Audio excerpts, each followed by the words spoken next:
안녕하십니까, 엄 사장입니다. 네, 안녕하세요, 프로입니다. 네, 또 오랜만에 저희가 또 찾아뵙겠습니다. 아, 오랜만에 뵀나요? 한 달 만에 보는 것 같은데? 이게 저희가 하여튼 편집을 너무 오랜만에 해가지고 8월 26일날 올리고, 그리고 저희가 녹음한 날짜가 그거 언제야 그거 녹음한 날짜가 사실 지금 잠깐만 확인해 볼게요. 녹음한 날짜가 언제냐? 녹음한 날짜가 확인도 안 되네. 한 달 되지 녹음한 않았나? 날짜가 9월 16일날 녹음을 했어. 한 달 됐네, 이제. 딱 한 달. 그쵸. 9월 16일날 녹음을 했는데 엄 사장이 방송을 올린 게 한 주, 두 주, 세 주, 한 달, 한 달이니까. 거의 한 달이니까. 아주 만에 방송을 올렸는데, 이것도 그렇죠. 핑계거리가 하여튼 있는 게, 여러 가지 바쁘고, 또 그 사이에 또 제가 베트남 다녀오고 하느라고 정신이 없다 보니까, 하여튼 좀 그렇게 된 부분이 있는 것들을 좀 양해해 주시면 감사하겠습니다. 네, 뭐, 어쨌든 한 달 만에 방송 찍는다. 네. 네네. 별일 없어요. 어떻게 잘 지내고 있습니까? 잘 지내고 있습니다. 뭐, 우리가 사실 근황은 그 베트남에서 만나서 사우나도 가고 하면서 또 이야기를 나눴기 때문에, 특별한 근황은 없지만 그래도 또 이야기를 또 나눠야지 또 청취자 여러분들 들어주시니까. 골프 잘 쳤어요, 어떻게? 이제 태어나서 처음으로 이제 골프를 치러 가봤죠? 그 피닉스로. 머리 올렸다, 아닙니까? 편이 좋습니까, 어떻게? 아이고, 좋더라고요. 근데 또 저희 잔디 밟는 느낌이 좋고 하긴 한데, 근데 난 몰랐는데, 머리 올린다라는 표현이 뭔 표현인지 아셨어요? 좋은 몰라요. 뜻이 아니더라고. 좋은 뜻이 아니야? 나쁜 뜻이더라고요. 그거 쓰면 안 되는 표현이래요. 그 무슨 말이야? 다 머리 올린다 그러잖아. 이게 머리 올린다라는 뜻이, 기생이, 처녀 기생이 처음으로 남자를 받으면은, 이제 처녀가 떼었다는 이제 머리를 올린다고 하더라고? 아, 그래요? 그래서 이제 뭐라 그래, 이 머리 올린다는 표현을 잠깐만 내가 정확하게 좀 말씀드릴게요. 머리 올린 거 축하했다가 제가 기생인가요? 말을 들었습니다라는 기사가 있네. 아, 그래요? 어쨌건 이제 그 기생이 첫 번째 관계를 맺힌 후에 이제 머리를 올리는 표현이 머리 올린다는 표현이라고 하더라고요. 또 그래서 완전 처음 들어본 얘기네. 남자한테 얘기하는 거는 크게 상관없을 수 있는데 여자한테 하는 건 사실 좀 이게 나쁘게 받아들이고 하면은 문제가 있을 수 있다. 그럼 뭐라고 해야 됩니까, 그러면? 그냥 첫 번째 라운딩을 갔다. 이렇게. 뭔가 좀 직관적이지 않잖아, 근데. 이게 좀 뭔가, 좀 추잡하지 않습니까? 약간, 첫 번째 라운딩 갔다지, 이렇게 하니까 약간. 처음으로 필드 라운딩을 나갔다라고 하면은 된다라고 하더라고. 아, 그래요?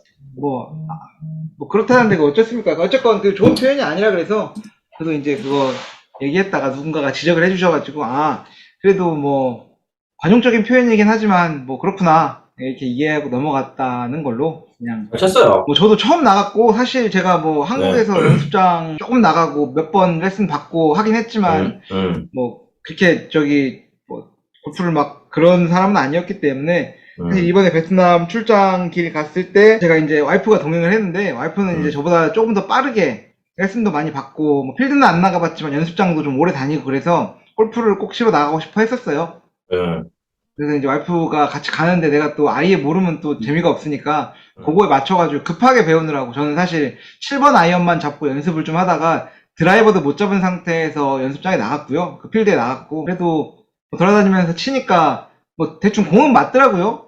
그러니까 공은 맞아요, 강성 골프가.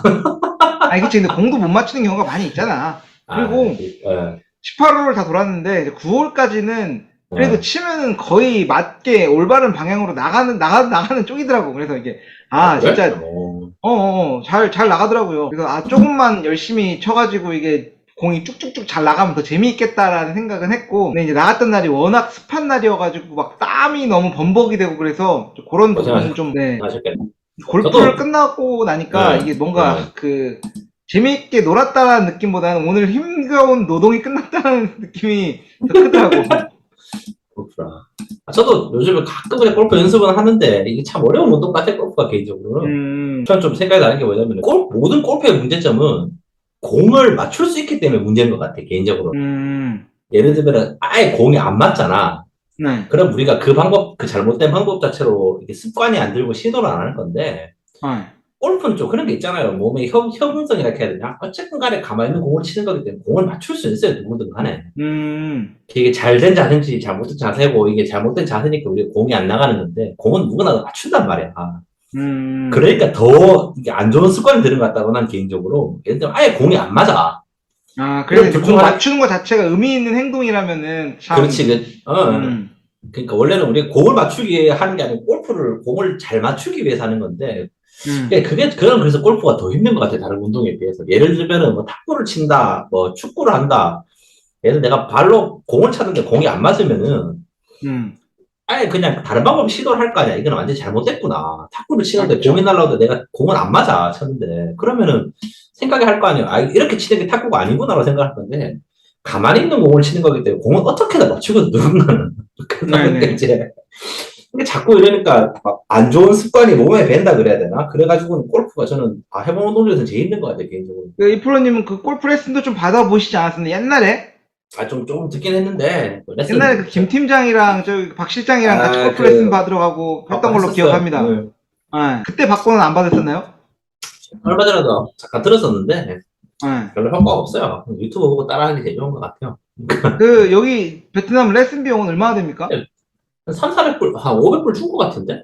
언제까지 기억은 잘 안 나는데. 뭐 몇 번 횟수 이렇게 그때 열 몇 번 이런 식으로 해가지고 그것도 괜찮아요. 400불, 500불. 한 번 레슨이 몇 분이나 받습니까? 한 20분, 30분 하지 않아요? 근데 30분이라고 해도 30분 다 하진 않잖아. 보통 프로 아저씨들이 이거저거 뭐 시간도 때우고 하는 거 하니까. 저는 이제 레슨 받는 게 보니까 1회 25,000원. 25,000원. 몇 분이에요? 1시간 20분. 하나? 딱 20분. 20분 합니다. 그냥 정확히 20분 합니다. 비쌀 거예요. 시세는 근데 여기랑 거기나. 그래도 여기는 그럼 20불 정도 하는 건데 사실 지금 환율로 지금 20불이 안 되는 거고 그렇죠. 거기는 베트남이 어쨌건 레슨은 더 비싸다는 걸로 제가 알고 있고요. 근데 비싸요, 여기가. 필드는 베트남이 싸고. 하여튼 뭐. 저도 가끔씩 연습하는데 재밌는데 재미가 없더라고요. 저 필드는 나가 보셨나요? 머리 올리러. 저 나왔죠, 저는. 뭐 어디로 가봤나요? 저는 피닉스 가봤어요. 피닉스. 경치 좋더라, 가보니까. 그러니까 이게 그냥 경치 좋고 그 부자들이 하는 스포츠다 느낌이 좀 나는 것 같더라고. 맞아. 이게 다 그냥 부자들이 하는 스포츠예요, 보니까. 네. 뭐 사실은, 혹시 그렇게까지는 아닌데, 아무래도 비싸죠. 우리 얼마 번다고 사실 필드 한 번 나가면 20만원, 30만원 깨지고, 말이 그거지, 쉽진 않다 아닙니까, 그것도. 그쵸. 사실은 그러다 보니 솔직히 축구 도구 이런 거야 공 하나 던져주고 여기 경기장 하나 잡으면 얼마 드니까 10만원 주면은 20명씩 차는데 공을. 이거는 그러니까 이게 그러다 보니까 사실 비싼 운동은 비싼 운동이에요. 사실. 그러고 보니까 이게 세상이 참 많이 바뀌었다라고 생각 드는 게 오늘 제가 점심 먹으면서 이제 방송을 보는데 요즘에 위스키 끼어 팔기를 많이 한대. 뭔가요 또? 어떤 말씀이냐면은 20, 30 요즘에 젊으신 분들 저희도 30대긴 한데 그분들이 이제 위스키를 요즘에 많이 드시잖아요, 한국에서. 우리 때는 옛날에 소주 먹고 맥주 먹고 막걸리 먹고 했는데, 특히 20대 분들이 요즘 그 위스키를 많이 드시다 보니까, 한국에서도 위스키가 이제 좀 많이 팔리나 봐요, 사실 예전보다. 이제 근데 문제가 뭐냐면은, 이제 그 주류상들이 끼워 팔기를 한다는 거야. 예를 들면 맥컬란 같이 잘 팔리는 위스키를 받기 위해서는 이제 그거보다 좀 안 팔리는 위스키를 묶음으로 해가지고 물건을 사고, 물건을 팔고, 이제 이런 거를 좀 많이 해가지고 그게 좀 사회적으로 문제다라고 했는데 딱 그거죠. 예전에 우리 그 퍼니 버터칩 살려면은 있지 않습니까? 초코파이 몇 개 사야 되고 이런 것들처럼 네네. 이제 그거를 이제 주류상들이 그걸 한대. 그리고 또 한국에도 문제가 뭐냐면은 사실은 그렇게 외국 주주들을 수입할 수 있는 회사들이 몇 개 없을 거예요. 베트남도 그렇겠지만. 네, 그치. 이제 보통 그런 이제 회사들끼리 약간 갑질을 한다면서 이제 보통 이제 미바 하시는 분들이 이제 그거 가지고 이제 좀 이렇게 불만을 토하시는 것 같더라고 보니까. 그래, 오늘 점심 먹어서 보니까 며칠 얼마 전에 뉴스인데 이제 뉴스에 나왔더라고. 그게 말씀드린 게 뭐냐면은 참 이게 세상이 많이 바뀌긴 했다. 우리 어릴 때만 해도 30대 형들이 골프 친다 하는 사람이 없었잖아, 사실은. 없었지. 없었어요. 그리고 우리 20살 때 해봤자, 양주라고 해봤자 제가 봤을 때는 1년에 한 번 정도 먹은 것 같아. 친구 생일이다 하면은 이제 여기 또 동네 바 같은 데 가서 12년 산 한 병 사먹고 이제 보통 이런 거지 않습니까? 근데 이게 좀 세상이 참 많이 바뀐 게 요즘에는 이게 집에서도 먹고 하는 게 참 이게 많이 바뀐 것 같아요. 그런 거 보면서 이게 이 세상이 참 발달하고 있는 건지 모르겠는데 그런 좀 많이 바뀌고 있는 것 같다. 그래서 우리는 이제 골프를 치기 시작하는 거고 이제 궁금한 게 이제 그럼 이제 시간이 지나면은 우리보다 훨씬 어린 이제 10대 분들이 20대, 30대가 되면 그 사람들은 뭘 할까? 이제 그런 생각이 든다는 거죠. 한국에서도 골프를 많이 치나요, 친구들이? 친구들이 이제 조금씩 치기 시작하는 것 같아 보니까. 잡아서 한국은 비싸다 보니까 필드도 많이 나가고 하는 거 아닌데 이제 제 동네 친구들은 이제 골프 조금씩 치기 시작하는 것 같더라고 보니까. 그러니까 이제 조금씩 이제 뭐라고 해야지 이제 굉장히 상류층만 즐겨던 스포츠들이 대중화되고 보급화되고 뭐 그런 것도 있겠고. 맞아. 뭐 세상에 돈이 더 많이 풀리고 있는 것도 있겠고. 그렇죠, 뭐 그러지 않을까요? 다들 뭐 골프 조금씩 치는 것 같아요. 그래서 뭐 사실은 뭐 잘 치는 것까지는 모르겠는데 그래도 뭐 남들만큼은 쳐야지 않겠나 생각도 듭니다. 골프가. 뭐 그나저나 요즘 지금 한 달 동안 어떤 뭐 특별한 근황 같은 게 계신 게 있나요? 할 거 없죠. 베트남은 요즘 조용하고 베트남 요즘에 또 그 뭐 요즘에 자꾸 뭐 저번 방송에도 자꾸 정치적인 얘기 같긴 해서 좀 그렇긴 한데 요즘에 또 뭐 지금 숙청이 지금 돌아가지고 정치권 아니면 기업계? 기업인데 지금 뭐 어제 빈그룹 그때 때린다고 팜여봉 아저씨 뭐 빈그룹은 뭐 지금 좀 잠잠하긴 한데 얼마 전에 다른 얘기가 지금 제가 회사 이름은 기억이 안 나는데 우리가 이름 들어보면 모르는 회사거든.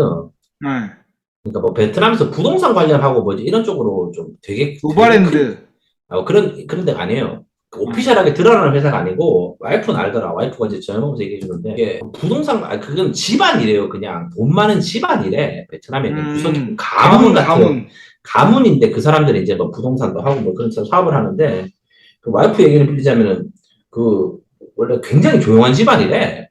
돈 많은데 그게 뭐 이렇게 외부적으로 활동을 한다거나 이렇게 좀 뭔가 그런 집안들이 아니고 굉장히 조용한 집안인데 거기가 지금 어제 보니까 검찰 조사 들어가가지고 벌써 지금 뭐 가족의 인원 4명이 지금 잡혀 들어갔다 뭐 이런 얘기 돌더라고. 무슨 잘못을 저질렀습니까? 그 뭐더라 중국 얘기 돌고 뭐 하던데 보니까 잠깐만요. 나한테 한 3분의 시간만 주면 내가 바로 확인할 수 있거든요. 한번 확인해 보십시오. 잠깐만요. 네.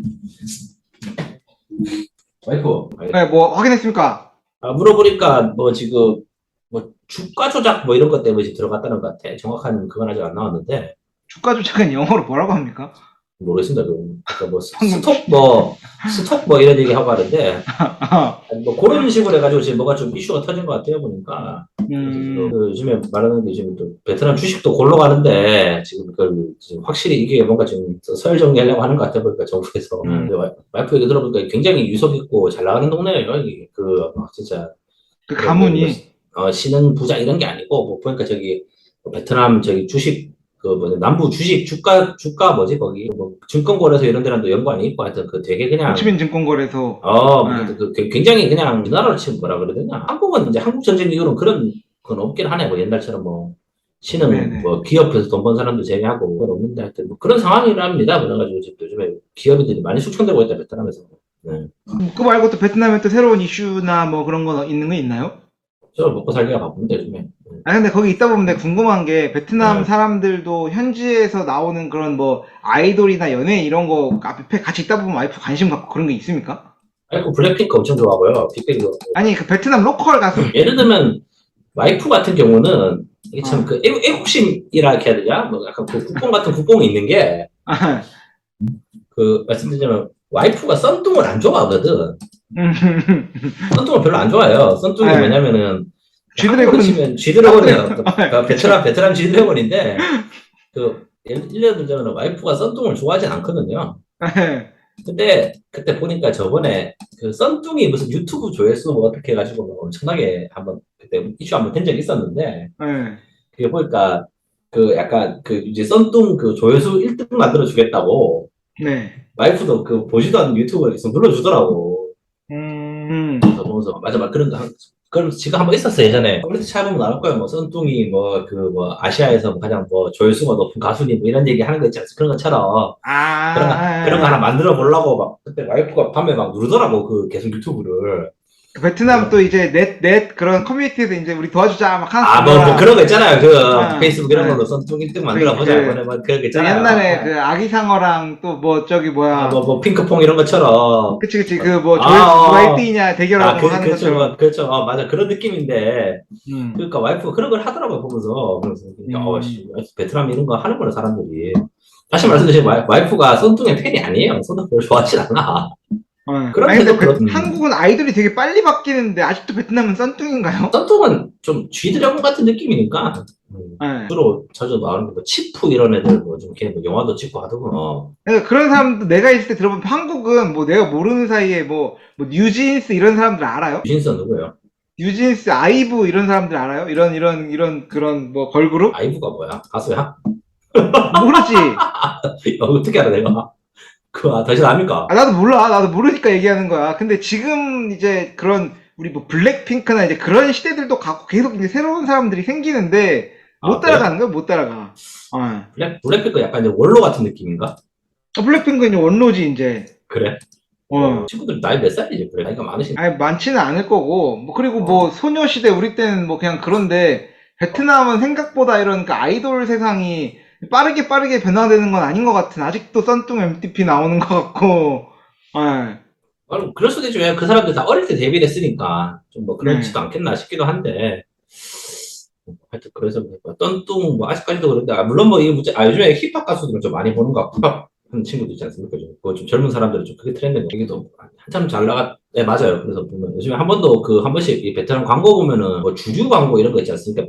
비아 네. 하노이 뭐 사이공 이런 것들 보면 그런 것도 광고들이 예전에는 누가 했는지 모르겠는데 이제는 좀 그 사람들이 많이 하는 것 같더라고. 누구냐? 저기 가수들, 네, 힙합 가수들 아이돌. 있지 않습니까? 아이돌이 아니고 힙합 가수들이 많이 하는 것 같아. 이런 거는 조금 이제 좀 트렌드가 바뀐 것 같다. 트렌드까지는 아닌데 네. 그렇게 한다. 사실 아이돌이라는 게 베트남에 있나? 한국만큼 잘 만들진 않잖아요, 이 사람들. 근데 그러니까 주로 베트남은 한류 아이돌을 그냥 자기들 아이돌처럼 하는 어, 느낌이. 맞아요. 그래서 진짜 블랙핑크 잉크 많더라. 블랙핑크, BTS 뭐 지금이야 좀 지났지만 빅뱅 뭐 계속 이런 거잖아요. 맞아. 그러니까 그런 느낌이 아닌가 싶어. 우리 예전에 보면은 좀 그런 거 많이 좋아했었잖아. 옛날에 누구지? 저기 뭐냐 우리 어릴 때 보면 막 옛날에 엑스제팬 막 이런 웨스트라이프, 엑스제팬, 웨스트라이프 엑- 뭐 이런 그런 느낌이잖아요, 사실. 백스트리트 뭐지? 보이즈. 뭐 그런 느낌이잖아. 인시크 이런 네. 애들 막 하고 누구냐 막 일본 가수로 치면은 뭐 엑스제팬이라든지 이런 친구들 뭐 그런 아저씨들 좋아하는 것처럼 뭐 그런 게 아닌가 싶어요, 사실은. 한국도 뭐 얼마 안 됐으니까. 한국이 어쨌건 문화적으로는 굉장히 베트남 시장이 깊숙이 들어와 있는 것 음. 같다라는 생각이 많이 들고요. 이제 와이프나 이제 저 같은 경우는 이제 사실 BTS 세대는 아니니까 네. 이 친구들이 얼마나 그 강력한 영향력을 펼치는지 사실 잘 모르겠고 BTS 군대 갈아차. 그러니까 그걸 못 따라가니까 우리가 돈을 못 버는 거야. 근데 문제는 그런가? 그런 트렌드를 따라가고 그 젊은 사람들이 뭐를 좋아하고 뭐에 열광하는지 알아야지 우리가 그 포인트에서 이제 사업 아이템을 발굴해가지고 접목을 시키고 좀 돈을 버는데 우리가 이제 그거를 잘 못 따라가는 세대가 벌써 된 것 같다라는 그렇죠. 생각이 듭니다. 원래는 그냥 우리 젊을 때는 지금도 젊지만 그냥 20대 때는 그냥 우리의 삶이 그냥 내가 듣는 노래가 사람들이 즐겨 듣는 노래고 제일 핫한 그런 거였는데 지금 이제 세월이 지나가니까 우리가 듣는 거는 이미 이제 아재, 노땅 뭐 이런 게 돼버리고 있는. 뭐라고? 아이브가 뭐지? 잠깐 아이브 몰라. 뭐 장원영 이런 거 들어봤잖아. 장원영 이런 거 많이 나오잖아. 장원영이 누구지? 장원영은 장원영. 몰라. 맨날 여기저기 보면 막 그 이쁘다고 막 이런 얘기들 나오는 게 장원영. 그 다음에 아이브라는 소속이고, 뉴진스, 뭐 이런 게 뭐, 저기 하이브에서 새로 만든 걸그룹이고. 아이브는 잠깐만, 아이브? 아이브. 이런 그, 나중에 찾아보시고요. 텀이 길어지면 제가 편집에 애로사항이 있기 때문에 가급적이면 이제 말과 말 사이에 공간이 짧는 게 저에게는 굉장히 좋습니다. 여하튼간 미안한 얘기인데 그렇게 예쁘지 않을 것 같은데 사람들이. 나중에 저기 그런 틱캠 이런 거 찾아보십시오. 그럼 아마 이쁠 겁니다. 나도 안 봐도 몰라. 나도 참고로 내가 알고 얘기하는 거야. 나 누군지 모르고 멤버 몇 명인지도 모르고 그냥 이름만 제가 찾아봐가지고 얘기한 겁니다. 트렌드 아시네요. 그런 것도 알고. 저도 모릅니다. 진짜 모르는 사람으로서. 근데 이제 좀 이제 마지막은 트와이스인 것 같아. 개인적으로 트와이스 팬은 아닌데 또 트와이스까지도 얼굴을 아는 것 같고 이제 그러니까 이제 좀 그렇다. 트와이스에는 멤버가 누가 있었지? 그 누구냐? 제일 이쁜 애 저기 그 대만 사람인가? 그래 트와이스에는 그 쯔위 그 중국인지 대만인지 거기 대만인가 그랬던 것 같네요. 이제 그냥 그런 생각 정도가 나는 것 같고 트와이스도 베트남에 인기 많아요. 네. 인기 많은데 잘은 모르는 것 같더라고. 진짜 확실한 거는 빅뱅이랑 그 블랙핑크는 상당하다. 야 진짜. 그건 탑급이지 진짜로. 진짜 이 생각 이상으로 인기가 이렇게 많았구나 이 사람들이. 저는 몰랐다니까. 더시도 그렇게 나니까 이게 와이프가 그렇게 그 가수들 좋아하고 이런 것도 아닌데도 이 둘은 진짜 되게 우상처럼 생각하더라고. 그리고 뭐가 이슈가 있을까? 그냥 생각나는 얘기하면 어제 이제 여의도에서 불꽃 축제를 했다고 하더라고요. 봤어요. 못 봤죠. 그냥 TV로만 봤는데 여의도 불꽃 축제를 한화에서 한 몇십 년 동안 해오고 있는 거라고 하는데 그렇죠. 뭐라고 나 좀 찾아보고 있는데 애슐리 3배의 화약을 썼다면서 그런 얘기가 엄청나게. 그러니까 내가 들었는데 애슐리가 여의도에 있는 애슐리 매장이 4인석이 250만 원씩 팔았대요, 어제. 4인석 250만 원 받다고? 그리고 뭐 호텔 비용, 호텔 가격들도 대부분 뭐 더블 이상으로 다 올려가지고, 그러니까 불꽃 축제가 보이는 뷰들이. 그거 모르겠습니다. 저는 그런 축제를 잘 안 가가지고. 그리고 그 하나의 김승현 회장은 거기 여의도에다가 유람선 띄운 다음에 거기서 이제 불꽃 축제 즐기셨다는 얘기도 있고. 그럼 또 라크난 형님 아닙니까? 그쵸. 뭐 청계천 대이다라 형님. 한배와 관련된 이슈를 하나 말씀드리면은, 진짜 저희가 정상화 됐다라는 말을 여러 번 했는데, 진짜로 지난주를 기한으로 해서 베트남과 한국 간에 이제 그 항공 국제 간에 왔다 갔다 할 수 있는 게 100% 정상화가 됐습니다. 대구도 있나? 대구 들어가는 거? 그건 이제 생기겠지, 이제. 대구 들어가면 있어야 돼. 근데 제가 정상화 됐다는 얘기가, 원래는 그 9월 말 정도까지만 해도 베트남에서 한국 들어가려고 하면 신속 항원을 받아야 됐었거든. 근데 이 신속 항원도 없어졌어. 이제 한국에서 베트남 갈 때 코로나가 걸린 확진자도 왔다 갔다 하는데 문제가 없다는 거죠. 그건 사실 한국이 좀 늦게 풀었고. 그치. 한국이 좀 늦게 풀었어요, 사실은. 동남아는, 그때 방송에도 말씀드린 것 같은데, 진짜 풀었거든. 뭐, 말레이시아 가고, 태국 가고 하는 거는 사실 신속 강화인가 보고, 없앤지 한참 됐는데, 한국이 조금 늦게 시작했죠, 사실. 그러다 보니까 9월달이 돼서야지 이제 이렇게 됐는데, 그때 제가 했어요. 그 말레이시아 출장 가고 할 때도, 우리 아무것도 필요 없더라, 소리가. 진짜 4월달에 가는데, 6개월 전에 가는데도, 진짜 아무것도 필요 없더라고. 그래서 이제 그놈의 그 지긋지긋하게 얘기했던 코로나가 사실 코로나가 끝난 건 아니지만 이제 코로나가 끝난 것 같은 상황은 이제 거진되지 않았나 하는 생각을 해봅니다. 코로나 끝에 내 주식이 죽었고요, 지금. 가슴이 아프네. 그치. 진짜 깜짝 놀라겠어요. 주식 얘기하고. 안 보고 있는데, 하루에 그 베트남 장이 4%씩 무너지더라. 얼마 전에 보니까 110 몇 개 종목의 하한가를 쳤대요, 하루에. 근데 그러면은 그냥 뭐 지금 당장이라도 일단 빼놓고 나중에 다시 들어가는 게, 근데 이게 또 심리적으로 잘 그게 안 되지. 안 돼. 지금 하면 내가 지금 마이너스 한 40% 나 있거든? 이게 예를 들면 뭐 내가 한 돈 1,000만 원 정도 했어요, 지금 주식에. 그 400만 원 까먹는 거야, 한 달 월급을. 그러니까 뭐 팔기 전에는 손해가 아니니 그냥. 그치. 그냥 이 심리가 팔기 전에는 손해가 아니니. 손해가 아니니. 떠져도. 사실은 맨날 이범자랑도 주식 얘기를 하면은 항상 말하죠. 이게 손절하는 게 기술이다. 손절을 잘해 주식으로 돈을 버는 사람들이다. 그러니까 진짜 철저하게 공부하고 있죠. 그걸 제가 제가 손절을 잘해야 되는데 손절을 잘 못하니까 지금. 한번 손절해버리면은 이제 언젠가 저점에서 다시 또 이제 그 상승장이 올 텐데 그 타이밍을 못 잡겠다라는 그렇죠. 근데 그런 것도 있을 거고. 큰 돈을 넣은 것도 아니고 사실은 그러다 보니까 지금 관망하는 식으로 지금 던져놓은 건데 지금 주식 많이 흘러내리고 큰일 났어요. 조만간에 마이너스 한 70%까지 50% 될 것 같아. 60%씩 될 것 같고. 아니 그럴 거면 지금 팔고 마이너스 70% 됐을 때 다시 하면은 회복이 빠르잖아. 그렇긴 한데 모르겠어요. 지금 그게 맞는가 뭐가 맞나 지금. 입이 너무 돌이킬 수 없는 강을 건너가지고 수업으로 생각하고 그냥 던져놓고 있다. 그렇죠. 우리는 이제 그 주식으로 돈 벌기는 사실 쉽지가 않고 새로운 사업들을 또 찾아서 해야 되니까. 그렇죠. 딴건 아니고 참. 지금 궁금한 게 BTS 군대 가요? 몰라, 요새 뭐 나오는 것 같은데. 근데 군대 가야지. 난 개인적으로 가야 된다고 생각을 해. 그래요? 나 이 얘기했다가 괜히 또 물밀 맞을 건 아닌 것 같아. 나는 좀 그렇다 개인적으로. 저도 좀 그렇게 하는 게 솔직히 말해서 가든 안 가든 내 알 바 아니거든. 나 진짜 내 알 바 아니지. 아닌데. 이거 좀 정치적인 이슈긴 한데, 이게 좀 그런 게 한국 참 군인들이 쉽구나. 저는, 참, 이게 진짜, 참, 이거 뭐 모르겠는데, 저는 좀 위험한 얘기라서 말 좀 가려야 될 것 같긴 한데, 개인적으로 지금, 요번 정권에 당선되는데, 얼마나 큰 영향이 있었는지 모르겠지만, 가장 큰 공약 중 하나가 장병 월급 200만 원이었잖아. 월급이 150인데 200만 원 만들 수 있다고. 근데 우리는 알잖아요. 솔직히 말해서 직장 다니는 사람들은 그게 쉽지 않다는 걸 알고 있었는데, 결국은 물 건너 갔잖아. 결국은 물 건너 가고 나서는 이제 뭐 갑자기 BTS 얘기 나오잖아. 군대를 많이 하면서.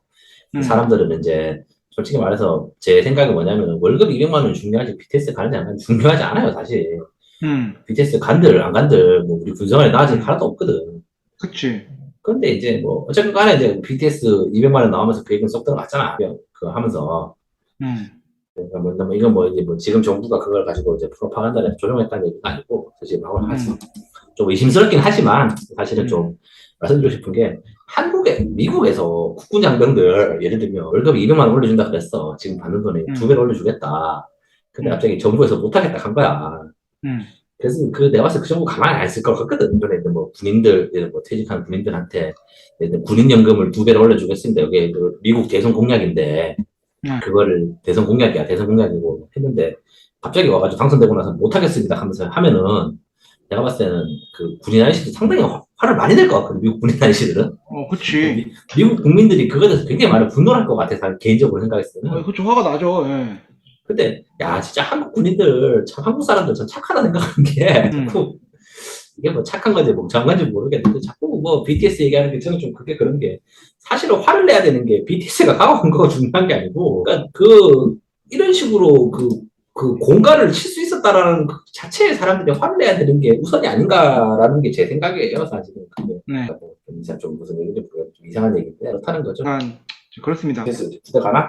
아니 그러니까 뭐 군대를 가고 안 가고 나는 뭐 그게 왜 이슈가 되는지는 모르겠는데 지금 BTS가 군대를 안 갈 수 있는 룰이 없잖아요. 뭘 만들어야 되잖아. 그럼 안 보내려고 하면 뭐 그렇죠. 빌보드 1위 하면 군대 안 가는 룰이 있었으면 상관없는데 예를 들면 뭐 금메달 따고 하면 안 가는 게 있잖아 분명히. 그치.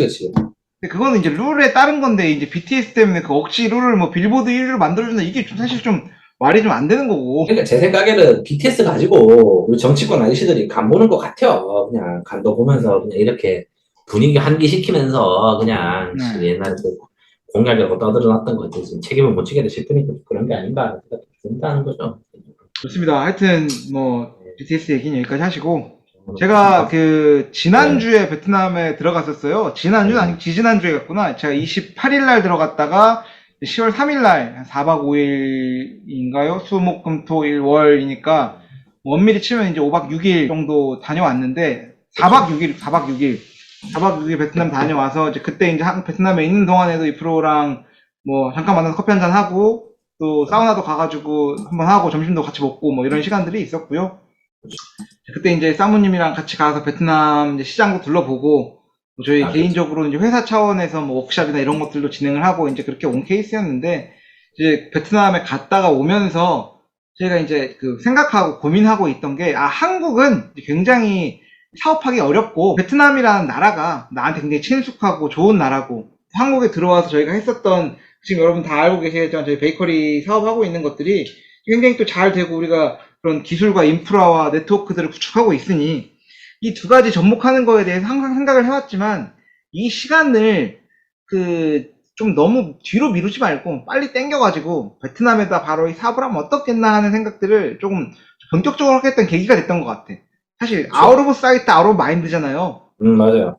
한국에 있으면서 사실 나는 베트남 시장에 굉장히 집중을 많이 하고 있는 편이지만 왜냐면 어쨌든 이제 계속 베트남 일을 하고 있고 이 프로랑도 방송도 진행하고 있고 하는 게 있으니까 하고 있지만 저희 이제 사모님께서는 어쨌든 한국에 집중하느라고 베트남에 있던 이런 사실 잃어버린 필링과 감들이 있는데 이번에 이제 베트남을 다녀오면서 이제 거기서 다시 또 인사이트를 좀 얻으시는 거지. 저는 이제 어쨌건 사모님을 모시는 사람으로서 같이 이제 우리가 얘기해 볼 수 있는 그런 원동력이 베트남이라는 곳에다가 베이커리 가면 어떤 거에 대해서 생각은 했었지만 조금 더 빨리 당기면 어떨까 하는 고민들을 했었는데 오늘 그냥 이 프로랑 이제 저희 방송 준비하기 전에 이런저런 이야기 하면서 오늘 방송은 그러면은 이게 kind of IR 기업 정보 공개 이런 거 아니고 뭐라고 해야 돼? IPO 투자 유치 그렇지. 그렇죠. 투자 유치 이게 저희가 투자 유치를 항상 해왔었고 그리고 저희 이제 방송하면서 만났던 분들 중에서도 우리 그 형님이신데 이름이 성함은 기억이 안 나네. 우리 달라드 형님. 그치, 달라드 형님들 뭐 있었고. 달라드 형님들께서도 이제 좋은 아이템이 있으면 가져라 말씀하셨던 분도 있고 아마 저희 방송을 들으시는 많은 분들 중에서 항상 속된 말로 이제 독지가 분들께서 계실 거라고 생각을 해요. 그 독지가 분들께서도 이 프로하고 엄사장 기회가 되면 투자를 한번 하고 싶은데 얘네들이 가지고 있는 아이템이 명확하게 있나? 사실 아이템이 없으면 투자할 수가 없지. 그렇죠. 제가 이참에는 지금 명확한 아이템을 들고 왔다, 여러분. 지갑을 열어라. 이 얘기를 가지고 한번 뭐 그냥 진심 반, 농담 반 정도로 해가지고 방송을 한번 진행해 보려고 합니다. 그래서 오늘 방송은 베트남의 베이커리 카페 오픈 관심 있는 사람 여기 붙어라. 이 정도로 투자를 해라. 잠깐 쉬었다 저희 방송 진행하는 걸로 하겠습니다. 네, 알겠습니다.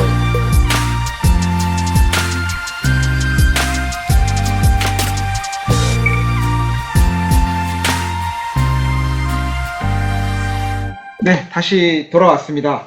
네, 일단 이번 방송 주제는 뭐 친구가 말한 것처럼 이제 뭐냐 베트남의 베이커리 카페를 열어보자.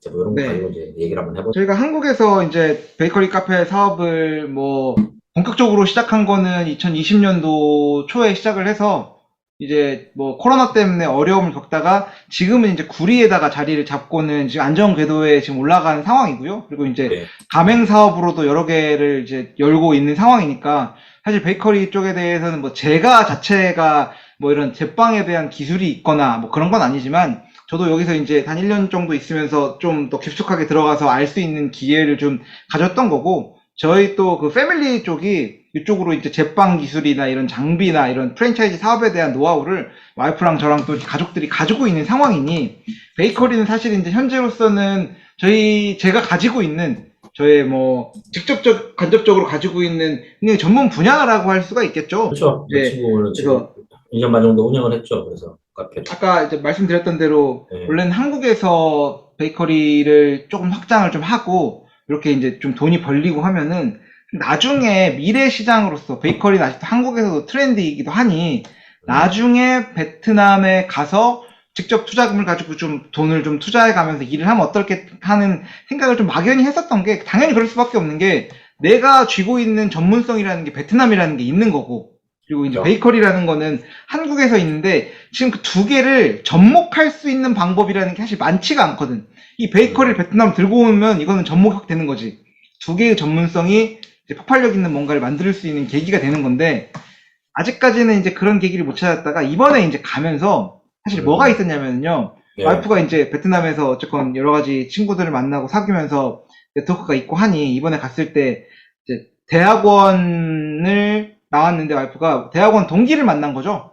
그렇죠. 대학원 동기가 그 같은 이제 베트남에서 그 아마 저기 사모님이랑 같은 대학교인 것 같은데 FTU가 맞죠? 네. 네, 포린 트레이드니까 맞죠. 그쵸. 네, 거기를 졸업한 친구들이어서 만났는데, 제가 1년 반 전, 2년 전에만 그 친구들을 만날 때는 그냥 말 그대로 우리 흔한 베트남 젊은 부부, 오토바이 끌고 다니고 하면서 뭐, 그렇죠. 이렇게 경제적으로는 뭐 여의치 않으니까 그냥 뭐 이렇게 뭐 러우 먹고 뭐 이런 그냥 일반적인 베트남 부부였는데, 그렇죠. 이번에 갔더니, 그러니까 이제 맞다. 저기 비가 오는 날이었는데 네. 나를 자기를 데리러 온다 그래서 데리러 와라 했는데, 아무리 봐도 뭔가 오토바이가 안 보이는데 데리러 왔다고 하는데 벤츠가 있었다는 거야. 벤츠가 하얀색 벤츠. 내가 뭐 C클인지 E클인지 S클래스인지 뭔 클래스는 모르겠는데 여튼 벤츠다. 여튼 벤츠가 왔다. 그렇죠. 벤츠가 와서 그 친구를 이제 만나서 이야기를 들어보고자 하니, 사실 그 와이프가 한국에 들어가기 전에 베트남에 있을 때도 그 친구가 이제 사업을 준비하던 때였어. 하동에다가 무슨 당구장과 그런 맥주집을 그런 접목한 야지형 같은 데다가 이제 그렇게 하는 것 같아. 야지형 준비를 뭐 그런 것 같아요. 그냥 내가 생각할 때는 야지형 좀 넓은 데다가 인테리어 잘 해놓고 층별로 이제 당구장도 깔아놓고 맥주도 팔고 하는 식으로 해서 뭐 판다라고 해서 아 뭐 그냥 그렇구나 했다라고 하는, 나는 그때 몰랐고, 근데 이번에 와보니까 벤츠를 끌고 와가지고 그 막 돈을 쓰고 싶어 하는 사람이었대요. 베트남 부자들 알잖아. 이거 50만 원짜리 이렇게 딱 쌓아놓고 다니면서. 그렇죠. 뭐냐, 일수 가방에 딱 들고 다니면서 이제. 그치, 딱 그거. 그치, 일수 가방. 그렇죠. 그게 쉽지가 않은데 이제 그런 사람이 되어 나타났다. 그래서 보니까 뭐 수익에 대한 매출 정보를 들어보니까 월 한 5억 동 정도 판대. 5억 동 이상. 매출이 5억 동 내가 볼 때 한 원화로 치면 3천만 원 정도 가져가는 것 같아. 그렇죠. 네, 3천만 원 정도 가져가는데, 그럼 순이익이 얼마가 나냐? 순이익이 일단 2억 동 이상이래 무조건. 근데 그 순이익이 내 노동력을 투입해서 버는 돈이 아니라 100%까지는 안 되겠지. 사실 사장이 있으면 100%는 안 되는데, 내가 생각할 때는 한 95% 이상 오토메이션 시켜놓은 상태에서 매니저 있고 관리 있고 뭐 이렇게 직원 일하는 사람이 20명 이상이 된대요. 20몇 명이 되고.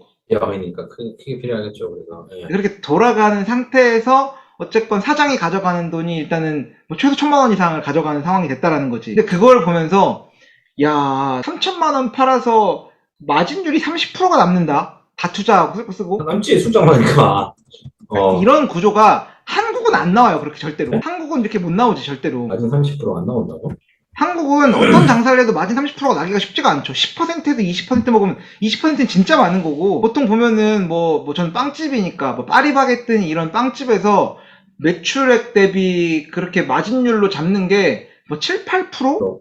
많아야 10%? 뭐 그럴 수밖에 없는 게 보통은 뭐 원재료 값이라는 게 들어가고 한국은 그리고 어마어마하게 큰 인건비라는 게 들어가고 그래서 그걸 줄이기 위해서 뭐 키오스크니 뭐니 막 그 난리 법석을 피우는 거고 그리고 거기다가 이제 임대료, 관리비 이런 것들이 항상 알겠지만 물론 막 허름한 좋지 않은 위치에다가 포석을 잘해가지고 막 물건을 엄청 팔면은 많이 남겠죠. 근데 알겠지만 매출액은 장소가 좋아야 돼요. 근데 장소가 좋으면은 임대료가 엄청 비싸요.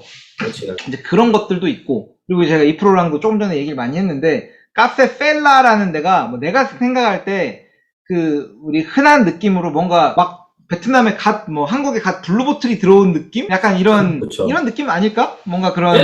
벨라가 뭔지 모르실 것 같은데, 짝서집이에요. 버블티 집인데,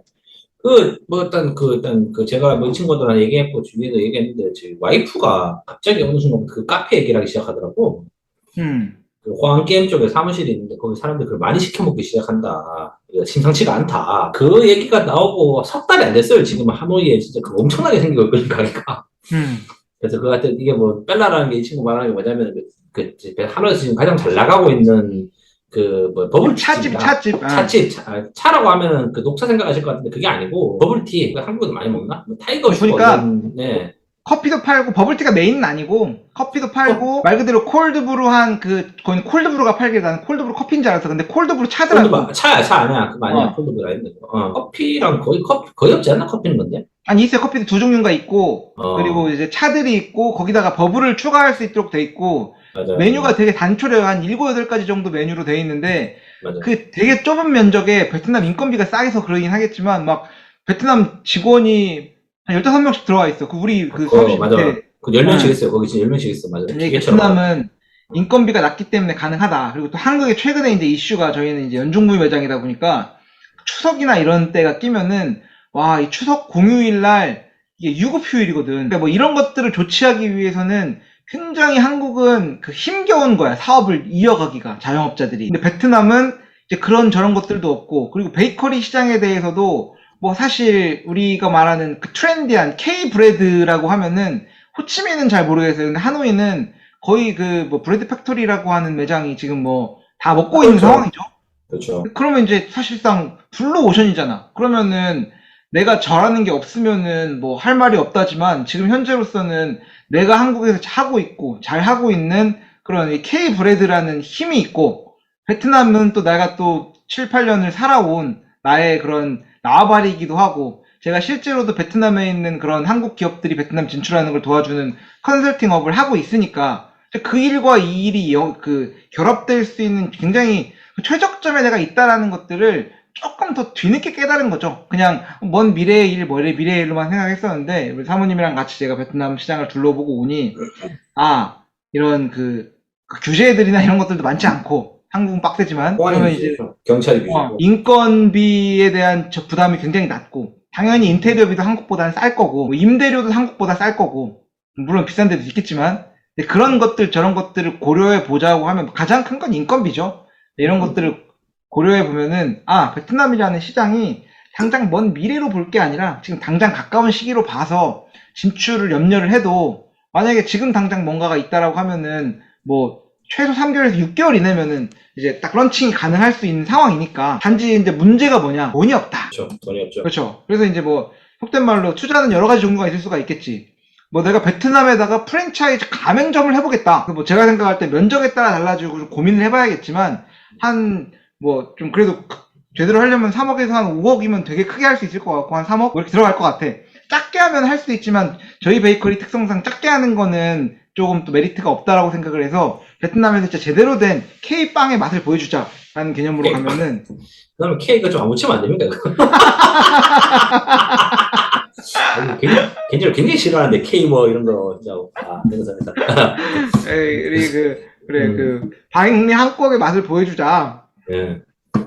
라고 하면 그 정도 투자금이 들어가지 않을까 생각을 해보면은 뭐 이렇게 가맹점주를 베트남에서 받아서 하는 것도 가능할 거고 그리고 그렇지 않다면은 베트남에다가 우리가 이걸 하는데 법인 투자를 하는데 내가 투자를 하겠다 지분을 가져가겠다라는 개념으로 투자를 하시는 분이 계신다고 하더라도 우리가 충분히 이 사업을 내가 충분히 잘할 수 있는 자신이 있겠다라는 생각이 들어서 지금까지 우리가 쌓아왔었던 이 굿모닝 비엔남 4년의 이 그 시간을 그러니까 걸고 우리 그 독지가 여러분들의 투자를 기다린다라는 지금 이 방송을 지금 하고 있는 겁니다.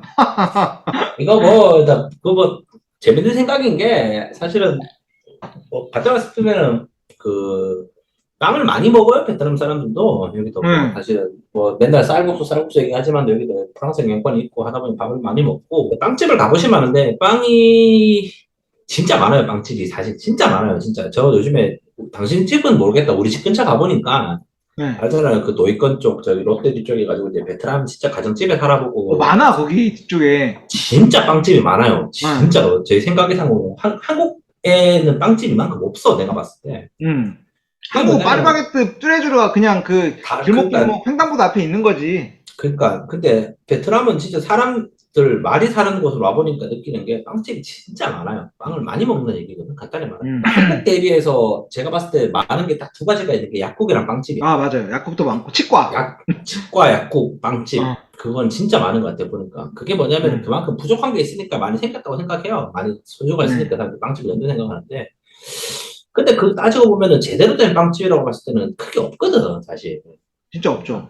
생각만큼 없어요. 뭐 파리바게뜨니 뚜레쥬르는 있긴 한데 제가 봤을 때 크게 다 재미가 없어. 근데 그게 왜 잘 안 되는 것 같지? 근데 당신 생각에 뚜레쥬르 파리바게뜨요? 단가 대비해서 퀄리티가 안 좋은 것 같기도 하고 단가 대비해서. 내가 생각할 때는 기본은 하고 있고 대기업이 하고 있으니까 그거는 좀 우려스럽긴 하죠. 삼성 생각. 그리고 그 파리바게뜨랑 뚜레쥬르는 조금 현지화를 좀 많이 한 케이스인 것 같아. 맞아. 빵이 좀 그렇긴 해요. 맞아. 네. 그래서 보면은 확실히 브레드 팩토리라는 브랜드의 빵을 보면은 거기는 그래도 좀 독특한 빵, 좀 그 신선한 그런 한국의 그런 신기술 트렌디한 빵들을 하려고 노력을 하는가 하면은 파리바게뜨랑 뚜레쥬르는 그렇게 하진 않거든요. 근데 그거는 한국도 완전 마찬가지예요. 뚜레쥬르나 파리바게뜨 한국에 있는 거 가봐도 트렌디한 빵이 있는 게 아니라 그냥 일상적으로 먹을 수 있는 식사빵 그 뭐라 해야지? 그냥 이런 그냥 내일 먹을 식빵 사가자, 내일 먹을 단팥빵이나 소보루빵 사가자, 피자빵 하나 사가자, 낙엽브레드 이런 느낌이지. 우리가 그래요?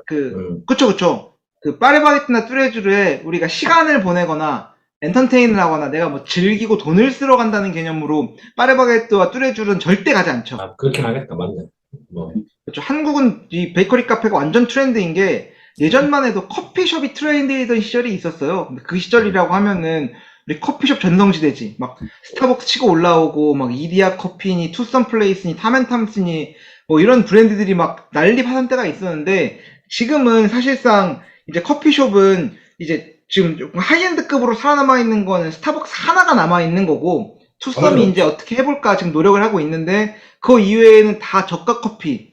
뭐 예를 들면 이디야 같은 데는 포지셔닝이 좀 어려워가지고 굉장히 난항을 겪고 있는 것 같고요. 지금 잘 모르겠지만 뭐 메가커피, 커피 그렇죠. 이런 커피들이 막 지점수 막 2,000개, 3,000개씩 뿌리면서 엄청난 성장을 하고 있는 상태인데 그러면 사람들이 이 만남의 장소를 어디를 선택하느냐라는 걸 봤을 때 한국 사람들은 예전에는 이제 많은 커피숍이었다면 지금은 이제 스타벅스 아니면은 그런 그 베이커리 카페를 주로 이제 그런 소통의 장소로 여기는 거죠. 많은 사람들이 뭐 브런치도 먹을 수 있고 이런 빵도 먹을 수 있고 하면서 정치도 좋은 베이커리 카페들을 많이 찾는 이런 상황이 되었던 거죠. 그래서 하여튼 뭐 말씀드리고자 하는 거는 베트남에 있는 파리바게뜨나 뚜레쥬르도 결국 사람들이 뭔가 놀러 와가지고 커피를 시켜 먹으면서 우리가 만남의 장소 역할을 한다는 느낌보다는 그냥 데일리 브레드, 뭐 내일 먹을 빵 지나가는 길에 사가고 간단하게 식사 먹고 밥 때우면서 얘기하고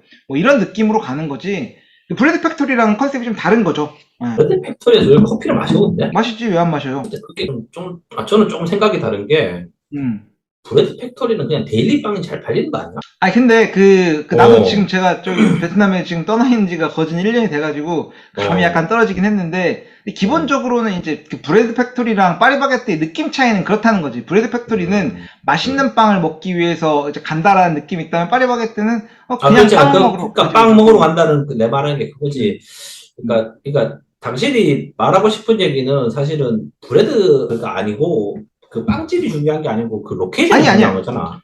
아니요, 빵집이 중요하죠. 근데 음료도 굉장히 중요해요. 베이커리 카페 사업을 해보면은 빵과 음료의 매출이 빵집이라고 한다면은 빵 매출이 어마어마하게 높겠지만 그 베이커리 카페 같은 경우에는 음료 매출이 상당히 높단 말이에요. 근데 이제 빵도 현지화를 해야 되고 음료 같은 경우에는 현지화를 조금 더 많이 해야 될 거라고 생각을 해. 우리가 뭐 일반적으로 어디든 우리가 가면은 기본 음료를 아메리카노에서 시작을 하는데 사실 우리가 커피하우스에 가든 뭐 어디야 저기 하일랜드에 가든 기본 음료가 아메리카노인 건 아니잖아요. 그렇죠. 그러니까 이제 그거는 현지인들의 입맛에 아메리카노가 기본 음료가 아니라는 거니까 그럼 현지인들의 입맛에 기본 음료가 될 수 있는 게 뭐 박시우든지 카페 스웨다든 카페 데니든 아니면 뭐 그 사람들이 좋아하는 무슨 우롱차든 뭐 이런 그 음료에 대한 현지화를 하긴 해야 되는데 음료도 따라가지고 기본적으로 빵을 먹으러 오는데 음료까지 같이 할 수 있는 모델의 카페를 해야 되겠다라는 게 포인트고 물론 이제 그건 현지에서 사업을 하면서 피보팅을 해서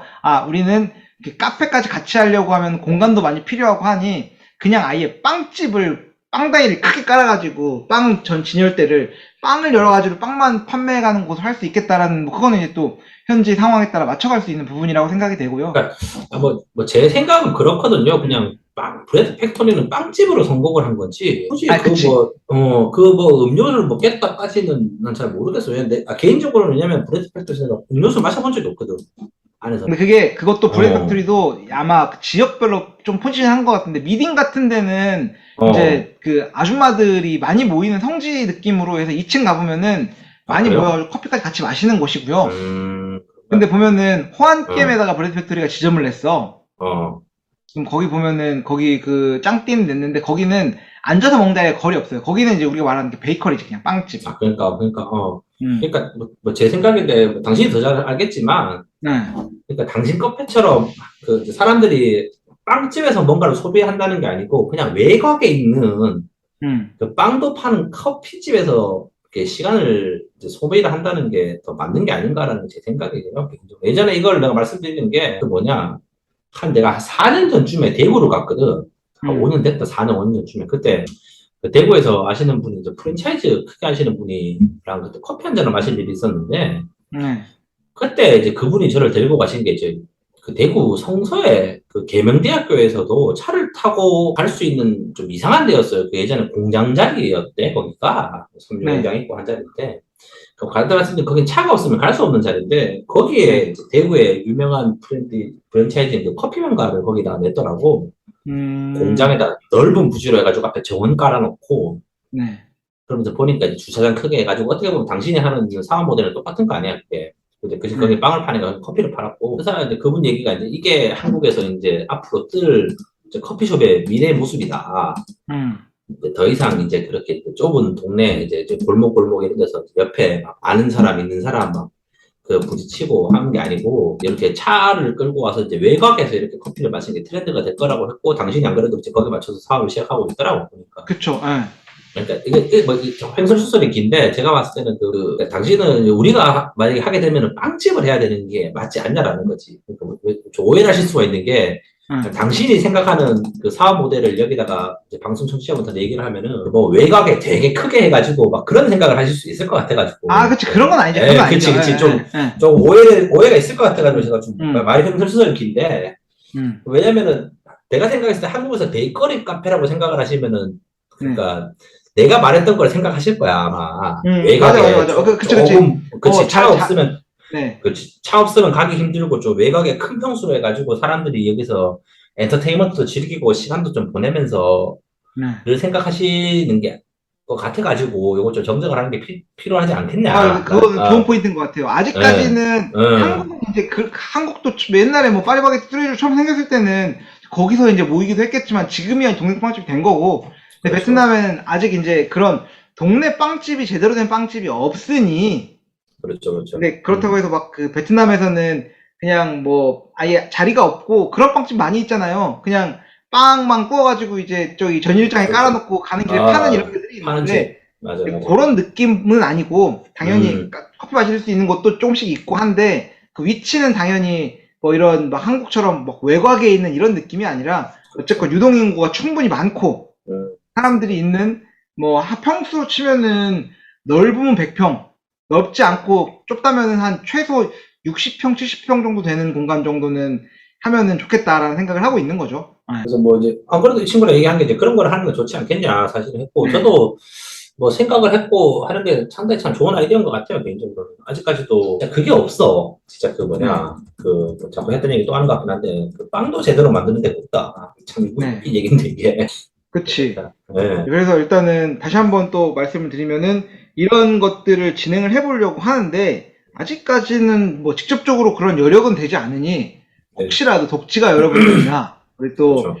뭐 이제 어디에 눈먼 돈이라고 표현하면 안 되지 이제 그 방향성을 갖고 있는 그런 사람이 베트남에다 뭔가 해보고 싶은 생각이 있으시거나 베트남에 계신 분이 그렇죠. 새로운 사업 아이템을 구상하시는 게 있다면은 엄 사장이 하고 있는 이 빵집 아이템은 확실하고 궁금하시면 언제든지 경기도 구리에 오시면 만나 뵙고 어떤 식으로 진행할지에 대한 고민이 가능하고, 두 번째, 엄 사장이 하고 있는 일은 한국 기업들이 베트남에 진출하는 컨설팅 업을 하고 있고 현지에다가 인프라와 인력들을 보유하고 있으니 그런 것들을 활용한다고 한다면은 현지에서 당장 움직이는 것도 문제가 없는 상황이다. 이것들을 이제 접목시켜가지고 우리가 충분히 이제 베트남에다가 멋진 새로운 또 얘기가 나오는데 K-브랜드 그냥 브레드를 합시다. 뭐 굳이 뭐 K-브레드니까. 어감 별로 안 빵 좋으니까. 문화를 선도할 수 있는 그러니까, 이런 그 역사적인 기회에 여러분들의 참여를 기다리고 있다.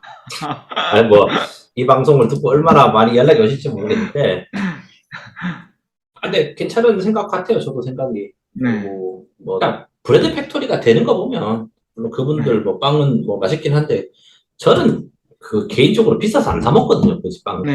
사실 첫 번째 제가 뭐 빵을 별로 안 좋아하는 것도 있고 두 번째가 제가 느끼기에도 아니 빵값이 뭐 2,000원씩 하는데 쌀국수가 2,000원인데 쌀국수를 사 먹지 않겠냐라는 생각도 했었는데 근데 베트남 사람들이 많이 사 먹더라. 그런 거 보면 참 약간 좀 신기하긴 하다 개인적으로는. 근데 뭐 근데 제가 그러니까 말씀드린 게 그거보다 빵을 조금 더 잘 만들면 경쟁력이지 않겠냐라는 게 이제 뭐 이 친구의 생각인 거죠. 그렇죠. 저는 이제 사실 브레드 팩토리는 처음에 사업 모델을 잡을 때 그게 그 경남에 있다가 미딩에 놓다가 뭐 골막에 놓고 디케에 놓고 뭐 이런 식으로 사업을 확장해 가는데 그렇죠. 기본적인 전략은 이 한국 사람들을 주요 메인 타겟으로 잡았던 것 같아요. 그래서 이제 맞습니다. 가격대도 한국보다는 이제 뭐 제가 생각할 때는 한국에서 빠는 판값의 한 60-70% 수준의 가격인데 그게 이제 그래도 조금 되고자 하니 그 가장 중심지인 황금 노른자위 땅인 짱띠엔에다가 이제 그런 안테나샵 같은 개념으로 냈던 것 같고요. 그건 안테나샵 같아. 맞아. 한다라고 한다면은 그보다 조금 더 저렴한 가격으로 제대로 된 이제 한국의 트렌디한 빵들을 맛볼 수 있는 조금 더 로컬 타겟팅된 그런 샵을 하면 어떨까 하는 생각은 아직까지는 명확한 사업 계획서가 나온 상태는 아니어서 그런 식으로 생각을 하고 있습니다. 싸게 판 이유가 있어요? 접근성을 좀 높여야 되니까 현지인들이. 요즘에 제가 이제 그런 좀 일을 하다 보니 참 이게 아직까지도 정답을 모르겠더라고. 예를 들면은 뭐 항상 제가 저희 팀에 있는 세일즈 애들이랑 싸우는 것까지는 아닌데 저는 그래요 개인적으로. 그 10만 동은 10만 동이거든요. 한국도 그렇고 베트남도 그렇고 10만 동은 10만 동이에요. 5,000원이잖아 5,000원. 근데 그게 회사로 따지면은 제품에 따라서 그 5,000원 올리고 내리고에 따라서 이제 우리는 퍼센트가 커지잖아. 우리는 소매를 하는 데가 회사가 아니고 제조를 하고 도매를 하는 회사이기 때문에 맨날 그래도 가격을 한 5,000원 정도 올리면 어떻겠냐. 우리 또 세일즈 하는 사람들은 맨날 그래요. 야, 5,000원 올리면 베트남에도 돈이 없기 때문에 안 산다. 근데 저는 이제 항상 그게 의문인 거지. 아직까지도 제가 정리를 못하는 게 3만 원짜리에서 3만 5천원이 된들. 그게 예를 들면 뭐 30%씩, 20%씩 그 제품 가격이 빠질까라고는 저는 생각 안 하거든요, 개인적으로. 그냥 뭐, 자꾸 뭐 얘기가 좀 길어지는 게. 굳이 뭐 싸게 팔 필요가 있냐라는 거지, 내가 봤을 땐 자신 있으면. 그쵸. 싸게 판다기보다, 그러니까 현지인들이 접근성을 조금 더 가져갈 수 있는, 그렇다고 해서 한국 수준으로 해가지고 빵 하나에 뭐 12만 동, 13만 동 팔면 안 하고 그건 안 되지. 그러니까. 어찌됐든지 간에 그래도 조금 제대로 된 빵을 한 그래도 6, 7만 동 수준에서 먹을 수 있는 그 정도가 되어야지 되지 않을까 하는 거죠. 지금 저희도 안 그래도 친구랑 잠깐 얘기했는 게, 뭐 자리 같은 경우도 뭐 하나 정도는 생각을 해봤고. 어때요? 근데 그 자리 괜찮을 것 같지 않아?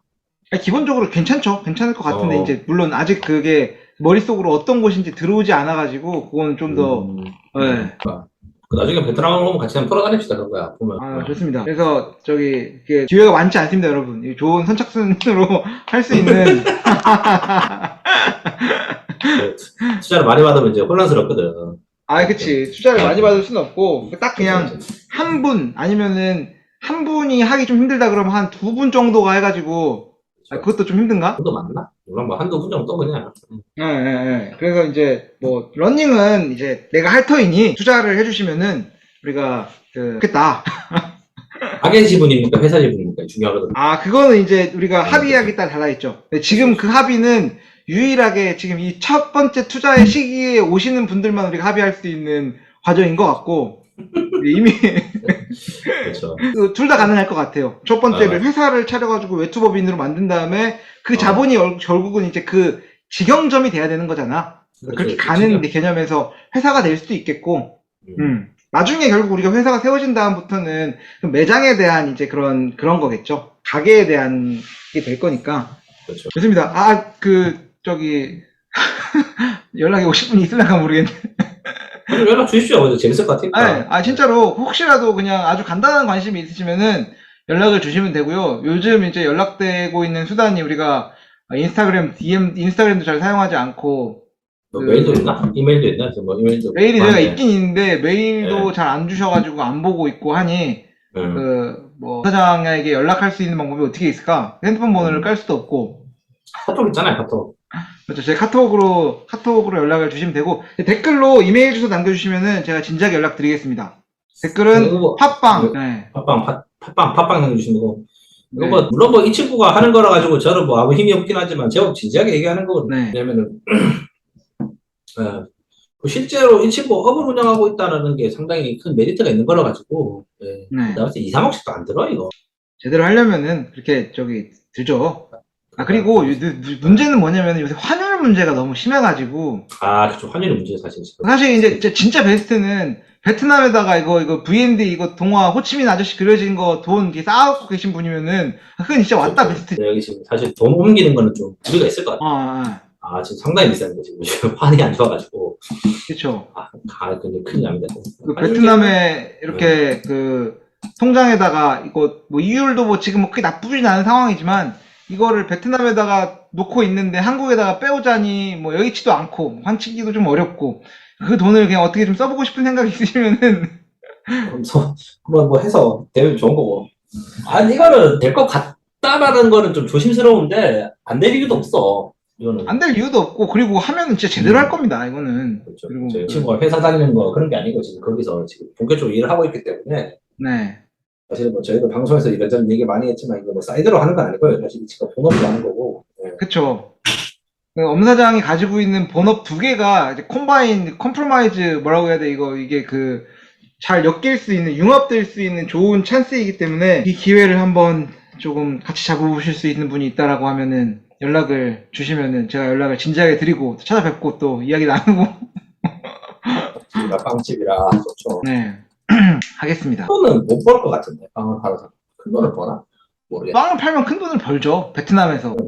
손님을 몇 명부터 받아야 되니까 1000명 받아야 되나? 그게 예를 들어서 한국 기준으로 뭐 객단가가 제가 생각할 땐 빵집이 뭐 2만원, 3만원 정도 객단가가 나옵니다. 객단가 3만원. 2만원, 25,000원, 2만원, 25,000원 정도 나온다고 보면 돼요. 저희는 이제 그렇게 높은 가격이 아니야. 근데 예를 들면 조금 더 멀리 가서 물 보이는 빵집 이런 데면은 아메리카노 한 잔에 일단 7,000원, 8,000원씩 하고요. 그럼 두 개만 해도 16,000원이잖아. 거기에 빵 두 개 사면 빵 가격이 뭐 5,000원, 8,000원이나 13,000원이니까 그렇게 되면 바로 3만원 나오는 거거든. 두 명이 갔을 때. 네. 근데 베트남에는 우리가 그 수준은 못 할 거고, 베트남에서 한다라고 하면 객단가가 한 30만 동 수준? 20만 동, 30만 동? 만원 살아야 되나? 30만 동도 많아 보이는데. 솔직히 빵을 베트남에서. 아메리카노 한 잔씩 해가지고, 아메리카노든 뭐든 해서 음료 한 4만 동씩 하고. 그럼 8만 동. 10만 동. 음료 두 잔 10만 동. 그래, 모르겠다. 거기에 빵값 두 개에서 10만 동 하면, 10만 동 좀 넘게 하면은, 그럼 20만 동에서 25만 동? 한 25만 동 정도 나오면 되지 않을까 싶거든요?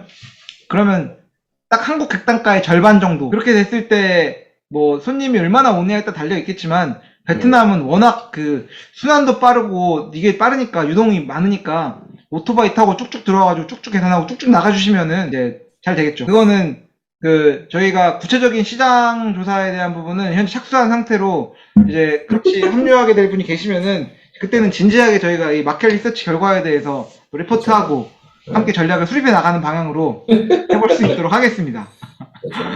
좋네요, 이런 거는. 네. 괜찮다. 이거 진짜 좋은 아이디어 같아, 개인적으로. 네. 이거는 진짜 뭐 하고 있는 거니까, 하고 있는 걸 하겠다는 거니까. 근데 뭐, 쓸데없이 긴 얘기를 한 것 같은데, 뭐, 연락을 관심 있으신 분이 있으시면은, 주시면은, 전화부터 드리고.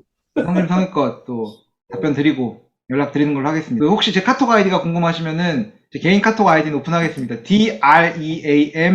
DREAMKNOCK. 댓글로 남겨놓으세요, 그냥. 그럼 들립니까? 이건 그냥 뭐, 듣는 사람만 이제 연락하실 수 있는 거지. 드림 노크입니다, 드림 노크. 그럼 제 개인 카톡으로 연결돼 있어서, 필요하신 분들 연락 주시면은 또, 소통하면서 지낼 수 있도록 하겠습니다. 이런 걸 좀 장기적으로 이제 이거를 좀 방송 주제로 해야지 좀 신빙성이 네. 같이 이렇게 예를 들면 이제 우리가 목을 이제 고른다라고 하면은 네. 어떤 기준으로 우리가 목을 고를 것인가 이제 이런 걸 좀 오픈을 좀 해야 되지 않나. 그치. 그치. 좀 이제 지금이야 우리가 좀 제너럴하게 뭐 네. 빵집 같은 거 하면 재밌을 것 같으니까 돈 좀 투자하세요. 이제 이런 건데 사실은. 앞으로 아유, 방송을 그러니까 좀 진지하게 좀 방송을 네. 찍게 되면은 이거 진지하게 뭐 제목 괜찮은 생각이고 나도 약간 이거 조인할 생각이 있으니까 네네. 그런 걸 하게 되면 이제 좀 우리가 이제 방송을 이제 앞으로 이런 쪽으로 좋지 않나. 네. 방송 소재거리도 생겼고 한번 해봅시다 이런 거는. 네, 알겠습니다. 재밌게 들으셨으면 좋겠다. 네, 알겠습니다. 오늘 제가 엄사장이 네. 긴급하게 또 이동을 해야 되는 관계로 오늘 방송을 가야 여기서 저희 마무리하는 네. 걸로 하겠습니다. 뭐 다음 주에 보고 뭐 방송을 한번 더 찍읍시다. 관련과도 그러면. 네. 네, 뭐 제가 시간을 좀 내서 좀 더 일단은 최소 2주에 한 번 또 진행하는 걸로 하고 다음 주쯤에 저희 또 방송 한 번 더 진행하는 걸로 하시죠. 그럽시다 그러면. 네. 네, 지금까지 긴 방송 청취해 주셔서 진심으로 감사드립니다. 네, 감사합니다. 네. 네, 감사합니다.